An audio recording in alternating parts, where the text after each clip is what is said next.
are invited to come up with a children's message at this time.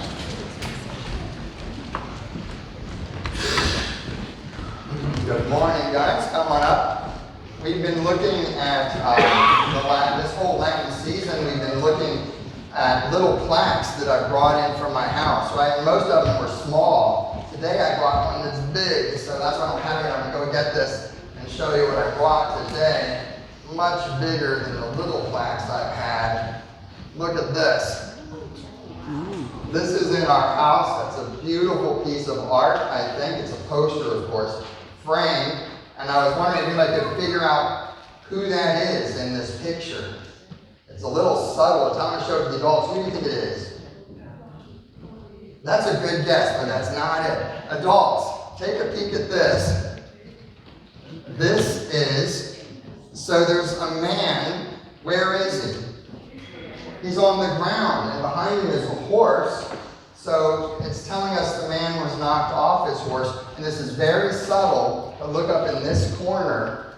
You see what that is? What is it? It's a light, adults. Do you see it's very subtle? It's a bright light. So someone who's been knocked to the ground by a bright light. Now who is it? Do you know?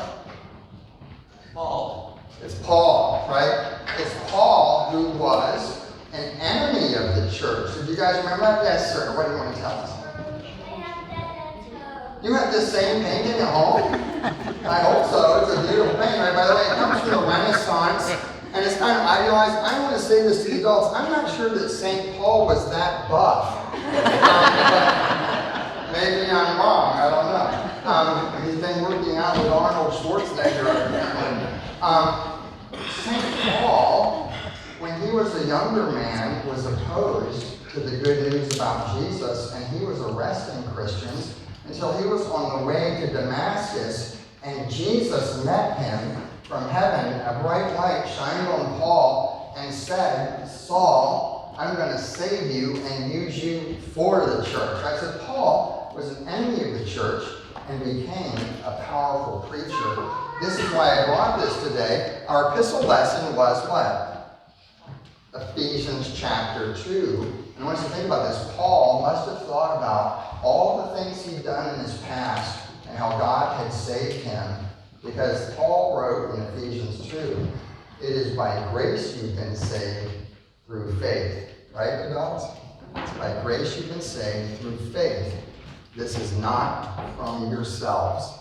It's the gift of God, right? That's a wonderful verse. Paul was saved by God's grace and mercy to him. Guess how we were saved?